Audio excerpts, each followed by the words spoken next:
दोस्तों नमस्कार। राहुल गांधी ऐसा लग रहा है कि वाकई बहुत बड़ी तैयारी कर रहे हैं और राहुल गांधी की इस तैयारी से कांग्रेस के अंदर भी खलबली मची हुई है और मोदी शाह की ब्रिगेड में भी खलबली मची हुई है, क्योंकि अभी तक तो काम चल जाता था। लेकिन राहुल गांधी ने कल जो बात कही, वो बात राहुल गांधी ने उसके बाद में विस्तार से अपने ट्विटर हैंडल पर भी लिखी। कल मैंने वीडियो दिखाई थी आपको, जब राहुल गांधी ने गुजरात के अंदर कहा कि गुजरात कांग्रेस के अंदर दो तरह की लीडरशिप है, दो तरह के नेता है। एक वो जो जनता के साथ खड़ा है, जनता के लिए लड़ रहा है, और दूसरा जो बीजेपी से मिला हुआ है। दो तरह के नेता है।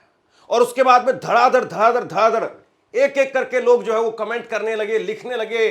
कई सारे कांग्रेस के कार्यकर्ताओं ने लिखा कि राहुल गांधी जी, ये दो तरह की लीडरशिप केवल अकेले गुजरात में नहीं है, ये हरियाणा में भी है, ये महाराष्ट्र में भी है, ये मध्य प्रदेश में भी है, ये राजस्थान में भी है, ये बिहार में भी है। जहां जहां पर कांग्रेस पार्टी का आमना सामना सीधे तौर पर बीजेपी के साथ में है, वहां पर कांग्रेस अपने आप से भी लड़ रही है, अब पार्टी के अंदर लड़ रही है। लेकिन राहुल गांधी ने कल जो कुछ कहा, बड़ी बात यह समझने वाली कि राहुल गांधी ने कल जो कुछ कहा वो केवल भावनाओं में बह करके कह दिया, या वाकई राहुल गांधी के अंदर बहुत दिनों से यह बात चल रही थी, बहुत दिनों से राहुल गांधी के पास में इंफॉर्मेशन थी और राहुल गांधी वाकई इस पर अमल करना चाहते हैं। अब मैं आपको एक ट्वीट दिखाता हूं। राहुल गांधी का यह ट्वीट आप देखिए।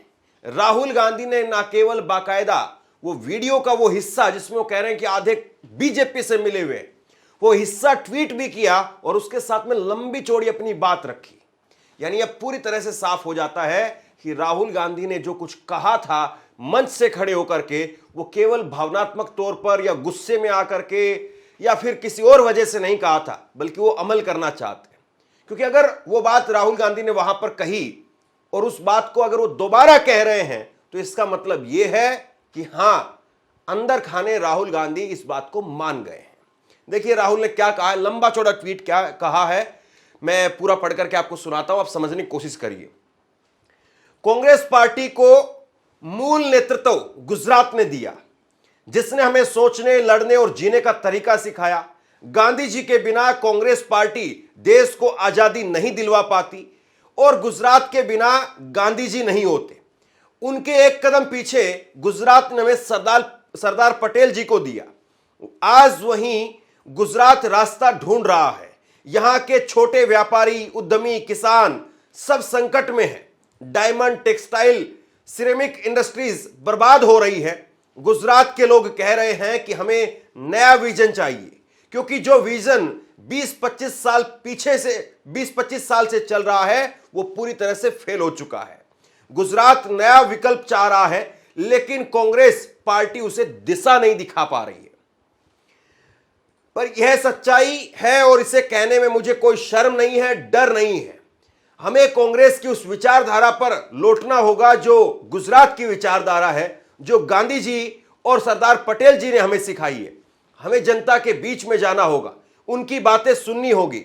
हमें दिखाना होगा कि हम सिर्फ नारे लगाने नहीं, बल्कि उनकी समस्याओं का समाधान ढूंढने आए हैं। भारत यात्रा से हमने साबित किया कि कांग्रेस आसानी से जुड़ सकती है। जैसे ही हम यह बदलाव लाएंगे और अपने कर्तव्यों को निभाएंगे, गुजरात के लोग हमारे साथ में खड़े हो जाएंगे। राहुल गांधी ने इस बात को कहा है और फिर इसके साथ में एक 2 मिनट की क्लिप राहुल गांधी ने शेयर की है, जिसमें वो बाकायदा इस बात को कह रहे हैं। एडिट करके चाहते तो हटा सकते थे, लेकिन राहुल गांधी बाकायदा इस वीडियो के अंदर कह रहे हैं कि आधे बीजेपी से मिले हुए हैं। राहुल गांधी कौन सी बड़ी सर्जरी करने वाले हैं? बात केवल गुजरात की नहीं है, बात अगर निकली है तो बहुत दूर तक जाएगी। और कौन कौन नेता और कौन कौन से राज्य राहुल गांधी के निशाने पर है, इस पर बात करेंगे। लेकिन राहुल गांधी ने अपने पर्सनल ट्विटर हैंडल पर जो 2 मिनट की वीडियो शेयर की है, पहले आप जरा वो देखिए। कि गुजरात की जो लीडरशिप है,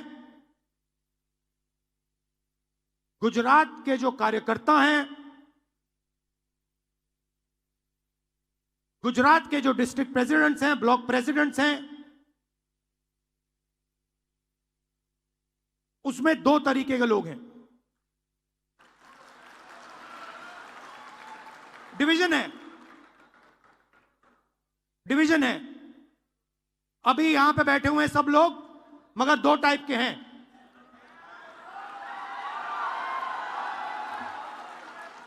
एक है जो जनता के साथ खड़ा है, जो जनता के लिए लड़ता है, जो जनता की इज्जत करता है और जिसके दिल में कांग्रेस पार्टी की विचारधारा है। और दूसरा है जो जनता से कटा हुआ है, दूर बैठता है, जनता की इज्जत नहीं करता है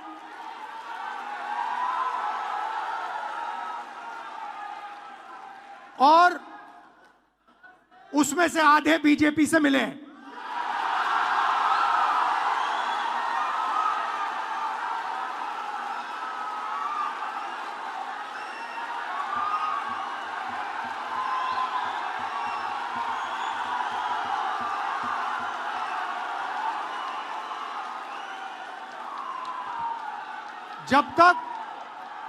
जब तक हमने इन दो को क्लियरली अलग नहीं किया, तब तक गुजरात की जनता हम में बिलीव नहीं कर सकती है।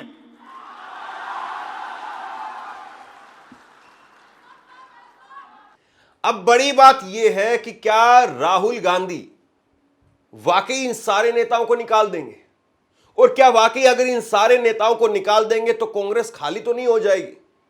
क्या कांग्रेस में जीतने की जो थोड़ी बहुत शक्ति है वो खत्म तो नहीं हो जाएगी, या वाकई कांग्रेस में जीतने की शक्ति आ जाएगी? सवाल और बहस अब इस बात की है।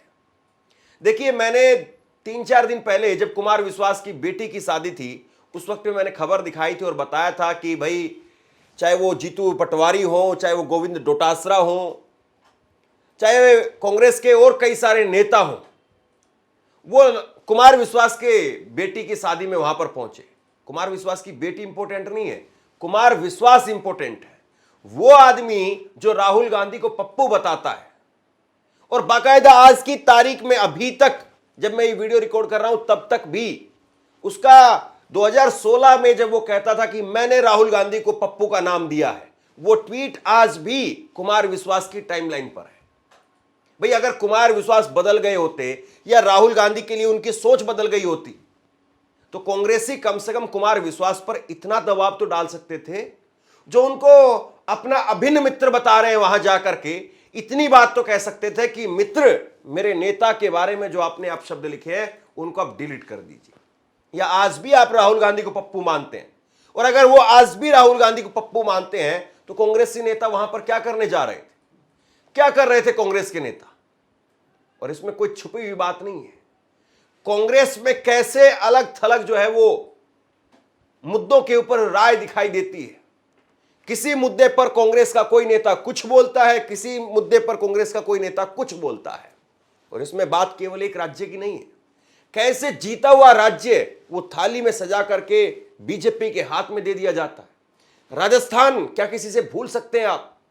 राजस्थान में कितना बढ़िया तरीके से माहौल बना था, लेकिन राजस्थान में आपसी कलह ने वो राज्य भाजपा के हाथ में सौंप दिया, और भाजपा ने वहां पर वसुंधरा राजे, वो बड़ी एक ताकतवर नेता भाजपा की, और उनको हटा करके और एक नया लीडरशिप, एक नया नेतृत्व वहां पर खड़ा कर दिया।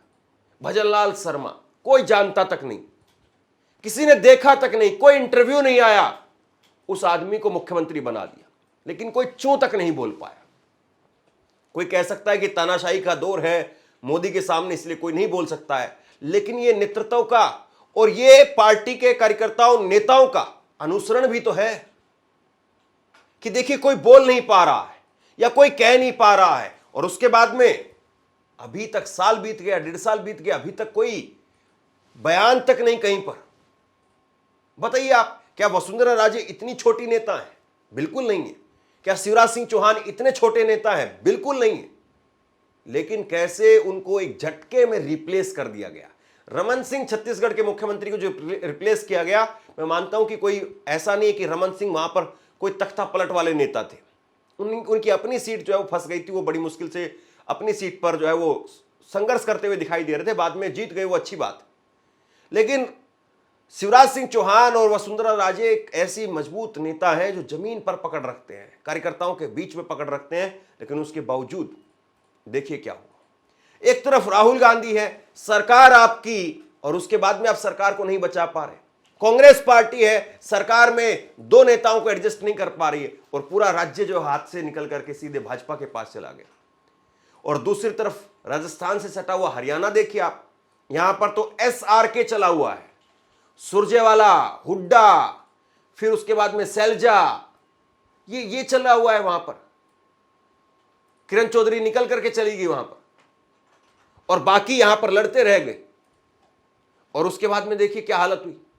ठीक है, चुनाव आयोग ने ये किया, चुनाव आयोग ने वो किया, यहां की सीट ऐसी हुई, वहां की सीट वैसी हुई, ये गड़बड़ हुई, वो गड़बड़ हुई। ये सारे सवाल अपनी जगह पर हैं, लेकिन सवाल यह है कि क्या पार्टी के अंदर एकजुटता थी? क्या पार्टी एक दूसरे के साथ लड़ रही थी या एक दूसरे से ही लड़ रही थी? बड़ा सवाल है ये।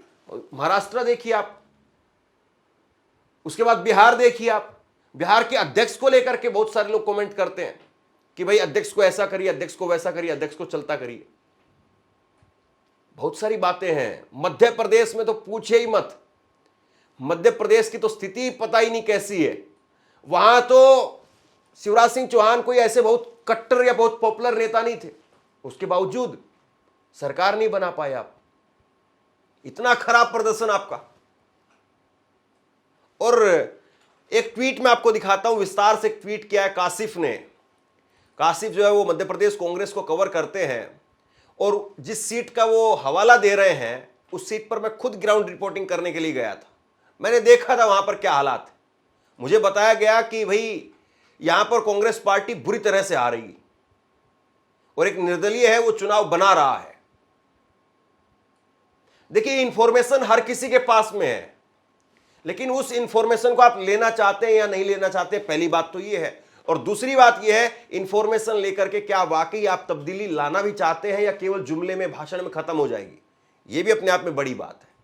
कांग्रेस पार्टी कह रही है कि 2025 का साल उनके लिए संगठन का साल है, लेकिन अभी फरवरी और मार्च में ट्रेलर जरूर आया है, लेकिन इस ट्रेलर को अंजाम तक पहुंचाना वो भी राहुल गांधी का काम है, वरना इस साल देखते देखते बीत जाएगा, फिर उल्टा सवाल घूम करके राहुल गांधी पर आएगा।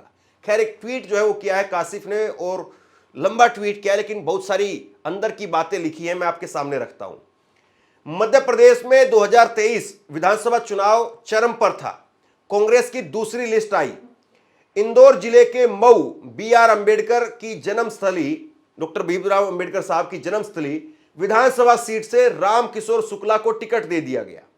शुक्ला 2003 में कांग्रेस छोड़कर के भाजपा के सदस्य बन गए थे और चुनाव के पूर्व कांग्रेस में शामिल हो गए। मऊ से मौजूदा भाजपा विधायक और मंत्री उषा ठाकुर का भारी विरोध था, हार तय मानी जा रही थी। कांग्रेस के पूर्व विधायक अंतर सिंह दरबार यहां से तैयारी कर रहे थे। पिछला चुनाव 7000 वोट से हारे थे और टिकट के लिए लगभग आश्वस्त थे, पर टिकट न मिलने पर उन्होंने निर्दलीय चुनाव लड़ने की घोषणा की। कांग्रेस की सरकार बननी लगभग तय मानी जा रही थी। चुनाव का परिणाम आया, कांग्रेस उम्मीदवार शुक्ला वो 29,144 वोट केवल प्राप्त कर सके। अंतर सिंह दरबार दूसरे नंबर पर रहे, निर्दलीय के तौर पर 68,597 वोट मिले, और उषा ठाकुर वो चुनाव जीत गई जिनका जबरदस्त विरोध था, 1,02,989 वोट मिले। चुनाव परिणाम से हताश अंतर सिंह दरबार भाजपा में शामिल हो गए, शायद इस आश्वासन पर कि अगले चुनाव में वह मऊ से भाजपा के उम्मीदवार होंगे। भाजपा ने यह चुनाव जीता, दरबार को पार्टी में लाकर के 2029 में चुनाव की जीत भी पक्की कर ली, कांग्रेस के कैडर को भी तोड़ दिया। दरबार कांग्रेस के मजबूत नेता थे, पर स्टेट लीडरशिप द्वारा हक स्वीकार कर दिए गए। भाजपा सरकार बनने के कुछ माह बाद कांग्रेस उम्मीदवार शुक्ला भी भाजपा में शामिल हो गए। पार्टी छोड़ने की घोषणा की पत्रकार वार्ता में शुक्ला जी ने कहा, उसका लबोलवाब यह था कि मैं संघ के कहने पर कांग्रेस में आया था। संघ को यह अंदाजा था कि मऊ सीट जीतना मुश्किल है, इसलिए रणनीति के तहत मैं कांग्रेस में आया था और टिकट हासिल किया। चूंकि अब कार्य पूरा हो चुका था, इसीलिए मैं अपनी मूल पार्टी भाजपा में वापस जा रहा हूं। कांग्रेस लीडरशिप यह जानती थी, once a BJP always a BJP. फिर भी शादी के घोड़े को रेस के घोड़े में दौड़ा दिया। अब हालत यह है कि मऊ में कांग्रेस खत्म हो गई है, ना नेता बचा ना कार्यकर्ता बचा। नई लीडरशिप खड़े होने में वक्त लगता है। अब सवाल यह उठता है कि रेस के घोड़े को शादी का घोड़ा बनाकर किसने दौड़ाया। इसकी दो वजह हो सकती हैं।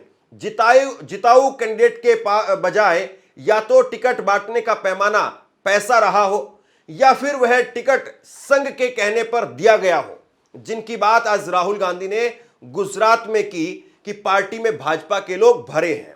तीसरी वजह, कोई कांग्रेस या भाजपा नेता मुझे बताना चाहते हैं तो मुझे कोई गुरेज नहीं है। अंतर सिंह दरबार सिर्फ एक उदाहरण है। ऐसे ना जाने कितने नेता या तो खत्म कर दिए गए या फिर वो भाजपा में शामिल हो गए। उदाहरण के तौर पर आज मध्य प्रदेश भाजपा सरकार के कैबिनेट में आधा दर्जन मंत्री कांग्रेस के हैं, एक उप मुख्यमंत्री भी है। मध्य प्रदेश में भाजपा और कांग्रेस कार्यकर्ताओं या नेताओं में फर्क कर पाना मुश्किल है, चाहे वो कार्यशैली में हो या फिर सोच या जुबान में हो। 2018 में 15 महीने की कांग्रेस सरकार और पूर्व भाजपा की सरकार की आइडियोलॉजी में भिन्नता नहीं थी, इसलिए ना व्यापम की बात हुई, ना करप्शन की जांच हुई। मंदसौर गोलीकांड को भी दफन कर दिया गया, जबकि राहुल गांधी ने मंदसौर में रैली कर पीड़ित परिवार को इंसाफ दिलाने का वादा कराए थे। 15 माह में क्या काम किया? गायों का रोजाना चारा 5 रुपए से बढ़ाकर के 20 रुपए कर दिया गया। 1000 गौशालाएं बनाई गई। महाकाल मंदिर को 900 करोड़ रुपए लगा करके महालोक कॉरिडोर का काम दे दिया गया। 15 साल बाद में सरकार में आने का सरकार हनीमून पीरियड मना रही थी और मंदिर मंदिर घूम रही थी। कांग्रेस और भाजपा नेताओं की आइडियोलॉजी में समानता का एक उदाहरण यहां भी देखा जा सकता है। जब 2020 में कांग्रेस के 22+ विधायक भाजपा में शामिल हुए तो उन्हें आइडियोलॉजी के आधार पर कोई दिक्कत नहीं हुई, और जो भाजपा छोड़ करके कांग्रेस में आए उन्हें भी कोई दिक्कत नहीं हुई। 2023 के चुनाव से पहले कांग्रेस में हिंदुत्व फ्लेवर इतना बढ़ा दिया गया था, मानो भाजपा वाले हैरान थे कि भाजपा कार्यालय भगवा से सजा दिया गया है कि बजरंग दल वाले उसे अपना ऑफिस समझने लगे हैं। जैसा कि गुजरात में राहुल गांधी ने कहा कि जनता को विपक्ष चाहिए, बी टीम नहीं, वैसे मध्य प्रदेश के कांग्रेस नेता आइडियोलॉजी के मामले में काफी फ्लेक्सिबल हैं और जीरो कमिटमेंट है। आजकल तो पार्टी के मीडिया विभाग के दफ्तर में गीता और रामायण का पाठ चल रहा है। आज अगर मध्य प्रदेश के कांग्रेस अध्यक्ष को भाजपा का प्रदेश अध्यक्ष बना दिया जाए तो उन्हें कार्यशैली में ढलने में उतनी ही समस्या होगी जितनी ज्योतिरादित्य सिंधिया को हुई थी। तो गजब यहां पर जो है वो काशिफ ने लिखा है। मतलब देखिए, मैं इसीलिए कह रहा हूं, जो भी कांग्रेस को डीपली कवर करता है उसको पता है कि अंदर खाने क्या चल रहा है। जब मैं मऊ जा रहा था तो मैं कई लोगों से बीच बीच में रुक रुक करके बात कर रहा था कि मऊ में माहौल क्या है, और मऊ में लोगों ने कहा कि अंतर सिंह दरबार इस बार जीतेंगे। कांग्रेस को वहां पर कोई नाम लेने वाला नहीं था। और ये आप किसी भी मोहल्ले में किसी भी वर्ग में चले जाइए, ऐसे नहीं कि केवल मुस्लिम मोहल्लों की बात या दलित मोहल्लों की बात हो रही थी या दलितों के गांव में जहां पर ज्यादा आबादी है वहां पर बात हो रही थी, ऐसा नहीं था। तकरीबन हर क्षेत्र में यही बात चल रही थी। सोचिए कि अगर अंतर सिंह दरबार को वो सीट दी गई होती, उनको टिकट दिया गया होता, तो वो एक तरफा चुनाव निकालते। अब वो भाजपा में चले गए, और क्या भाजपा से उनको वापसी लाने की कोई बात हुई? उनको कमिटमेंट कोई दिया गया? उनको मनाया गया? कुछ नहीं। तो बहरहाल अब राहुल गांधी जो तैयारी पकड़ रहे हैं वो कितनी कामयाब होगी कितनी नहीं, सबसे बड़ी बात वो इसमें यह है कि वो उसको अमल किस तरीके से करते हैं, कितनी पुरजोर तरीके से उसको अमल करते हैं। अब नफा नुकसान सोचने का वक्त नहीं है। अभी भी आपके पास में 2029 के चुनाव में समय है। बिहार में अभी चुनाव होने हैं, उसमें भी अभी 8-9 महीने का समय है, तो आपको जो सर्जरी करनी है आपके पास में पर्याप्त समय है। आप चाहते हैं ढंग से सर्जरी करना, ढंग से छुपे हुए भाजपाइयों को निकालना, तो खूब आसानी से निकाल सकते हैं। फिर आप मध्य प्रदेश भी जीत लेंगे, फिर आप राजस्थान भी जीत लेंगे, फिर आप छत्तीसगढ़ भी जीत लेंगे, गुजरात भी जीत लेंगे, हो सकता है। लेकिन पहली बात यह है कि राहुल गांधी जो कह रहे हैं उसको अमल किस लेवल पर जाकर के करते हैं। आप क्या सोचते हैं नीचे कमेंट बॉक्स में लिख करके जरूर बताइए। इस वीडियो को शेयर कीजिए और इसी तरह की तमाम खबरों के लिए ऑनलाइन न्यूज इंडिया को सब्सक्राइब कीजिए। बहुत बहुत धन्यवाद।